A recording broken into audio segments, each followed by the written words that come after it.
बच्चे बिस्मिल्लाहिर्रहमानिर्रहीम। आपका ऑब्जेक्टिव के लिए बहुत ज़्यादा important topic first year second year तमाम क्लासेस के लिए हमें एक चीज़ में बड़ी डिस्टर्बेंस होती है कि यार ये जो वर्ब है ना, वर्ब ये क्या चीज़ है, इसके बारे में अक्सर जगहों पे पूछा जाता है। वर्ब बेसिकली है आपके पास फेल यानी कि काम। क्या काम। अब वर्ब इनिशियली, ये मेरी बात याद रखिएगा, हमें आज तक पढ़ाया गया गलत कि वर्ब सिर्फ एक्शंस होते हैं। नहीं, वर्ब कंडीशंस भी होते हैं, स्टेट वर्ब्स भी होते हैं। वर्ब बेसिकली दो तरह के हैं, एक है एक्शन वर्ब और एक है कंडीशन वर्ब। मैं क्लास लेता हूं, ये मेरी हरकत है। मैं गाड़ी चलाता हूं, ये मेरी हरकत है। मैं गाड़ी में हूं, ये मेरी हालत है। वर्ब अब साबित होता है कि हरकतों वाले भी हैं और हालतों वाले भी हैं। खाली हरकतों वाले नहीं हैं, हालत वाले भी हैं।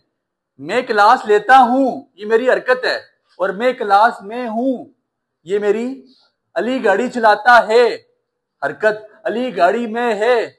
उस्मान क्रिकेट खेलता है, हरकत। उस्मान ग्राउंड में है। तो साबित होता है कि पहले ये चीज हमें कंसेप्ट क्लियर करना पड़ेगा कि वर्ब बेसिकली दो तरह के, एक एक्शन है और एक कंडीशन है। अब कंडीशन की दो टाइप है, बी और हैव वर्ब।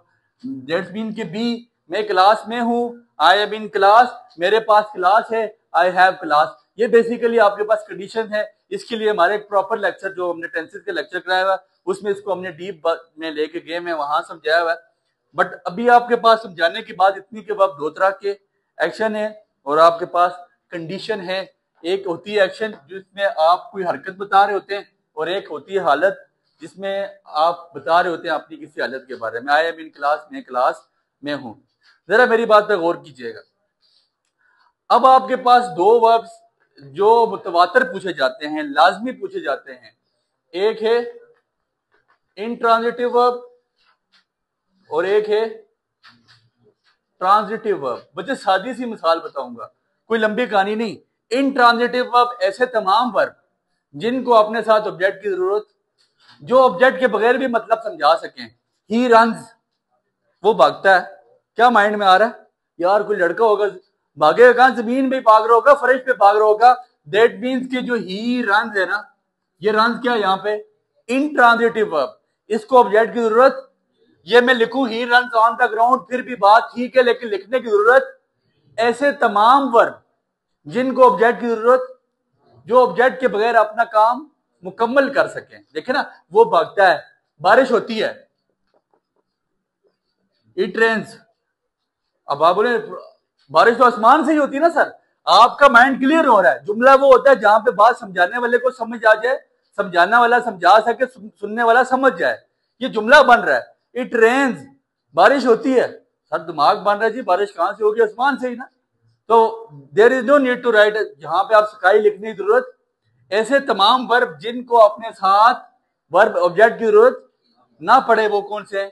Intransitive verb. वो याद रखना है। और ट्रांजिटिव वर्ब ऐसे तमाम वर्ब, ऐसे तमाम वर्ब जो ऑब्जेक्ट के बगैर मतलब समझा नहीं सकते। अब जैसे ही वॉचेस, वो देखता है। अब टीवी पे क्या देख रहा है? कार्टून देख रहा है, फिल्म देख रहा है, 100 तरह की चीजें हो सकती है ना। आपको समझ नहीं आ रही ही वॉचेस, सर वो देखता है क्या? जब तक ये बात समझ ना आए कि वो देखता क्या है, दैट मीन्स कि ये ट्रांजिटिव वर्ब है, इसके साथ ऑब्जेक्ट के बगैर मतलब। सर सादी सी बात, जब मतलब समझ आ जाए ना, सब्जेक्ट और वर्ब से मतलब समझ आ जाए, समझ जाए ये इंट्रांजिटिव वर्ब है। और सब्जेक्ट और वर्ब से मतलब समझ ना आ रहा हो तो आपने क्या समझ जाना, ये ट्रांजिटिव। ही वॉचेस, वो देखता है। ठीक है। अब देखो, डॉग्स बाक, कुत्ते भौंकते हैं सर। अब आप उनके बोले कुत्ते मुंह से भौंकते हैं, अब जरूरत तो नहीं है ना सर। बात जब आपने लगा दिया, दैट मीन भौंकने का एक ही अंदाज है जहां से भौंका जाता है। सिखाए कौन कुत्ते को, किसे भौंके, कहां भौंके। ठीक है, कुत्ते की अपनी मर्जी, जिसे चाहे जहां भौंके। अब डॉग्स बार्क, दैट मीन्स के बार्क का मतलब क्या है? कि भौंकना। और भौंकने के लिए जो आपके पास आपके माइंड में स्केच बनता है, यार वो मुंह से ही भौंक रहा होगा, तो there is no right to read object. ठीक है। बट अब यहां पे ही वॉचेस, वो देखता है। क्या देखता है सर? ठीक है। ही राइट्स, वो लिखता है। सर क्या लिखता है? जब तक आपको बात समझ ना आए, वो क्या होगा? ट्रांजिटिव वर्ब होगा, और जहां ऑब्जेक्ट के बगैर बात समझ आ जाए वो कौन सा वर्ब होगा। ये बड़ी कॉमन काम की बातें थी बच्चे, ये आपने जिंदगी सारी नहीं भूलनी सर। इंट्रांजिटिव वर्ब ऑब्जेक्ट, दो सब्जेक्ट और वर्ब मिला के जो बात समझा दें। ट्रांजिटिव वर्ब इन से मतलब कि कोई चीज निकल रही है, ऑब्जेक्ट निकल गया, बस याद रखें। जहां पे ऑब्जेक्ट के बगैर बात समझ आ रही है वो इंट्रांजिटिव, जहां ऑब्जेक्ट लगा के बात समझ आ रही है वो ट्रांजिटिव वर्ब। अब एक तरह का वर्ब है बच्चे फाइनाइट वर्ब, ये भी बहुत ज्यादा पूछा जाता है, या वो कंसेप्ट होना चाहिए फाइनाइट का। फाइनाइट क्या चीज है? ये महदूद वर्ब नहीं है। ऐसे तमाम वर्ब जिन पर ग्रामर के रूल लगते हो, जिन पर ग्रामर के रूल, जैसे ही गोज टू स्कूल, वो स्कूल। अब मैं जब यहां पे लिखूंगा, जब मैं इसको आई कर दूंगा तो मैं आई गोज टू स्कूल सर नहीं कर सकता ना, ग्रामर का रूल लग रहा है। ग्रामर कहती है जो सिंगुलर प्रोनाउन है ही शी इट, आप उसके साथ वर्ब या सोरियस फॉर्म लगा सकते हो, लेकिन आई के साथ आई आपके पास, आई के साथ आपने वर्ब किया सोरियस फॉर्म। तो ये वो वर्ब है जो फाइनाइट वर्ब है जिन पर ग्रामर के कानून लगते हैं। जहां क्या होगा, आई गो टू स्कूल, वो स्कूल जाता है, ही गोज टू स्कूल, मैं स्कूल जाता हूं, आई गो टू स्कूल, तुम स्कूल जाते हो, यू गो टू स्कूल, वो स्कूल जाते हैं, दे गो टू स्कूल। ऐसे तमाम वर्ब जिन पर ग्रामर के कानून लगे, जिन पर ग्रामर के कानून अप्लीकेबल हों, उनको हम क्या कहते हैं, फाइनाइट वर्ब। और एक है नॉन फाइनाइट वर्ब्स। कौन से? ये छोटा छोटा कंसेप्ट है बच्चे, लाजमी समझे। नॉन फाइनाइट वर्ब्स, अब सुनिएगा, ऐसे वर्ब हैं इन पर ग्रामर का कानून, इनकी दुमट सीधी नहीं होती, इन पे ग्रामर कोई असर नहीं करती। ये वर्ब की फर्स्ट फॉर्म जहां पे है तो इसने फर्स्ट फॉर्म ही डालनी है sir. Ali wants to write a letter, Ali खत लिखना चाहता है। सर याद रखिएगा, ये टू के बाद वर्ब की फर्स्ट फॉर्म जिंदगी सारी यही आएगी सर। आप इसके बाद जो मर्जी डाल लें, इसने वर्ब की फर्स्ट फॉर्म के अलावा, तो यहां पे ग्रामर का कोई कानून और आप जहां मर्जी डालें ना सर। आप इसको पास में ले जाएं, he wanted to write a letter, आप इसको फ्यूचर में ले जाएं, he will want to write a letter. But the thing is that कि टू के बाद जो वर्ब की फर्स्ट फॉर्म आ गई, ये कॉमन है, इस पे ग्रामर का रूल कोई कानून नहीं लगता। अब इन नॉन फाइनाइट वर्ब में बेसिकली तीन चीजें आती हैं। एक आता है आपके पास इंफिनिटिव, एक आता है आपके पास पार्टिसिपल, ये तीन टाइप है इसकी, याद रखिएगा। और एक आपके पास है जेरेंड। पार्टिसिपल क्या होता है? ये टू की, ये मेरी बात याद रखें, टू हमेशा अपने बाद वर्ब की फर्स्ट फॉर्म के अलावा किसी को बर्दाश्त ही नहीं करता सर। ये टू की पहचान है। जहां टू देखें उसके बाद वर्ब लग रहा हो तो वो फर्स्ट फॉर्म ही होगी सर, उसके अलावा वर्ब की कोई फॉर्म नहीं आ सकती। किसी ने लगाई भी है तो उसको रेडिकेट करें, उसको रेक्टिफाई करें, उसको ठीक करें। He wants to write a letter, he will want to write a, तो वर्ब के फौरन बाद, टू के फौरन बाद वर्ब की क्या लगती है, फर्स्ट फॉर्म। ये पहली नॉन फाइनाइट वर्ब की टाइप थी। दूसरी पार्टिसिपल, जब किसी वर्ब के आगे आईएनजी लगाने से किसी की क्या बन जाए, सिफ्त, क्या बन जाए, सिफ्त बन जाए, खूबी बन जाए, खामी बन जाए, अच्छाई बन जाए, बुराई बन जाए। जैसे डांस आपके पास क्या है, वर्ब, क्या है, इसके आगे आईएनजी लगाया, डांसिंग गर्ल्स, नाचने वाली लड़कियां, ये उनकी खामी खूबी आपको पता, लेकिन ये उनकी सिफ्त बन चुकी है। डांसिंग गर्ल्स, नाचने वाली। अब डांसिंग के आगे कानून कोई भी एप्लीकेबल नहीं है सर। डांसिंग के साथ आपने इजी लगाना है सर। डांसिंग इज बैड, नाचना गलत है, बुरा है, जैसे आप वो कहते हैं, लेकिन डांसिंग के साथ यहां पे ग्रामर का कोई रूल नहीं लगेगा। अब जेरेंड क्या होता है? जब वर्ब के आगे आईएनजी लगाने से किसी का नाम बन जाए। ये वर्ब के आगे verb plus ING is equal to adjective, ये किसी की सिर्फ बनती है, और verb plus ING is equal to noun, ये किसी का नाम बनता है। देखो स्मोक का मतलब होता है धुआं। आप सिगरेट पीते हो फर्ज करते हैं, तो किसी कोई आपसे पूछता है स्मोकिंग करते हो, अब स्मोकिंग किसी चीज का नाम बन गया। वर्ब के आगे आईएनजी लगाने से जब किसी का नाम बन जाए ना, तो वो जेरेंड कहलाता है। तो ये तीन ऐसे लोग हैं जो नॉन फाइनाइट वर्ब का हिस्सा है, और इनके साथ ग्रामर का कोई कानून नहीं लगता। ये वर्ब के उस जुमरे में नहीं आते जहां ग्रामर का कानून लगे। वो वर्ब के जुमरे में, जो जहां ग्रामर का कानून लगे आप वो सोचें कि वो वर्ब के उसमें आते हैं, और जहां पे ग्रामर का कानून नहीं लग रहा दैट मीन्स कि वो आपके लिए कोई परेशानी वाली बात नहीं है। ठीक हो गया।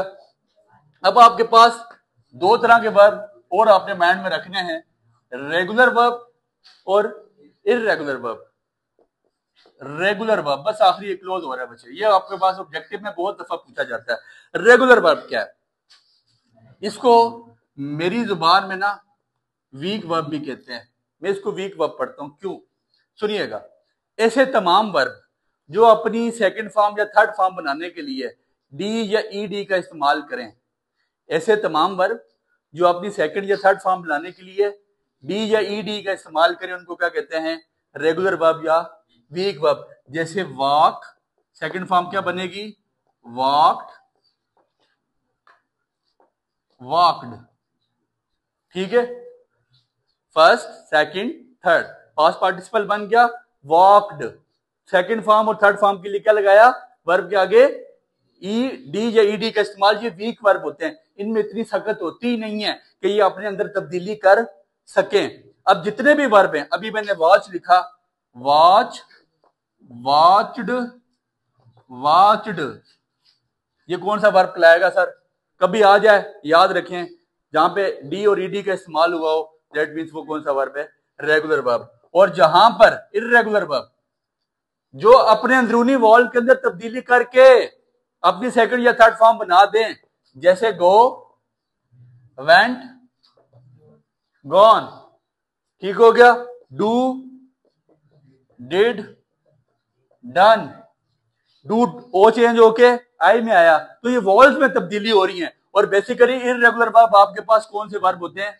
Strong verb. ये इतने तगड़े हैं, इनको मुताजी की जरूरत, ये अपने आगे डी जे डी नहीं लगाते, ये कहते हैं सर हम अपने अंदर तब्दीली करेंगे और हम सेकंड फॉर्म और थर्ड फॉर्म बना देंगे, हमें आपकी मुताजी की जरूरत नहीं है। समझ आ गई बात की। और इसके बाद आखिरी चीज जो आपके पास मौजूद है वो है आपके पास लिंकिंग वर्ब। कौन सा वर्ब? Linking verb. सर ये वर्ब का सारा खुलासा निकाल दिया है, आपके पेपर में जहां से भी चीज है आप कर लेंगे। लिंकिंग वर्ब, लिंक, जोड़ना। जितने भी कंडीशन वाले वर्ब है ना, जिनके साथ क्या आती है? कंडीशन। जैसे the sky is blue, the sky is, आसमान नीला है। अब इज आपके पास कौन सा वर्ब है? कंडीशन वाला। जहां पे आप देखें क्या is, am, are, was were, तो आप आंखें बंद करके बोल दें भाई ये लिंकिंग वर्ब है। ये कौन सा वर्ब है? फिर अगर बिकम हो, बिकम क्या है? आलिया बिकम्स ब्यूटीफुल, आलिया खूबसूरत हो जाती है, आलिया बिकम्स।